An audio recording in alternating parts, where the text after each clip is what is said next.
Jartxo, jartxo. Jartxo. Ze moduz?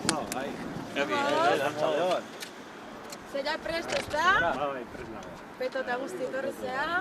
Beroketarik eta egin dituzu. Da, zema kilometro egiteko asmotan? Ba, 2 kilometro. 2 kilometro? Bueno. Gutxienez. Da zergaitik aukeratu zuleku hau, ba?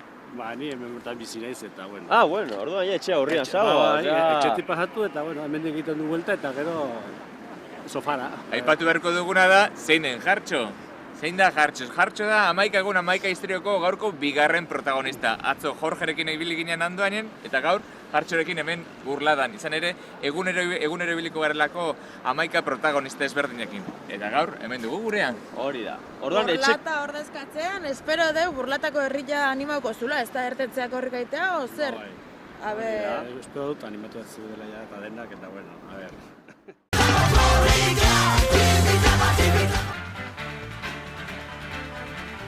Nire aita euskaldun zarra da, eta gure garaian txikitan euskara hitz egin genuen, baina gero eskolan beti bezala Frankaren garaia, tipoitu genuen eta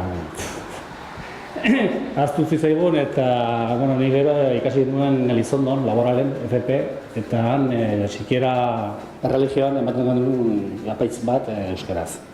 Hasi nintzen eskatu batekin Burlatakoa, eta juntatu nintzen Patxi eta bere kuadrillakin. Eta denak ez, baina gehienak euskalduna ziren. Eta, bueno, hartu nuen oportunitatea eta jo nintzen nahikara, eta, bueno, egin nuen urratsa osoak eta pentsatu nuen mintza praktika egiteko urte bat, baina azkenean lan kontuekin eta hori ezin nuen, eta, bueno, orain nago, hori. Nire etxean emaztekin euskeraz, nire laguna batzuekin euskeraz, beste batzuekin gaztelaniaz.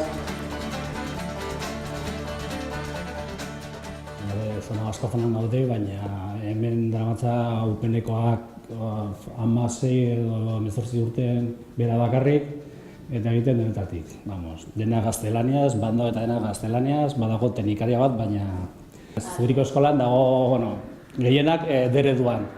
Baina gero egiten baldin baduzu gauzak beraientzat, etortzen dira erdaldunak eta azkenean denak bukatzen dute erderaz hitz egiten.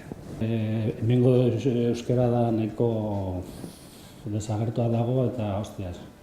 Dago nire aita eta beste 5 edo 6 batzu, baina besteak gaztea eta hori denak dira ikastoleroak eta nire adinekoa denak erdaldunak, gehienak. Burlatako lagunekin hartzen dugu kilometro bat, gero euskararen alde gauden jendea hartzen dugu beste bat, eta gero ja besteak hartzen dute edo kontseiluak edo udaletxea. Udaletxea maila hartu dut, baina kontseiluan daude aurte dirurari gabe, oso garestia dela eta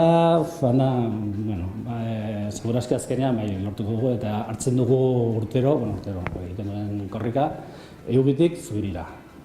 Dira 6 kilometro eta hartzen dugu normalean denak artean eta egiten dugu korrika, batzuk kilometro bat, beste batzuk denak, beste batzuk kilometro eta piko edo erroraino ez dakitzen, baina hori da korrikalariak.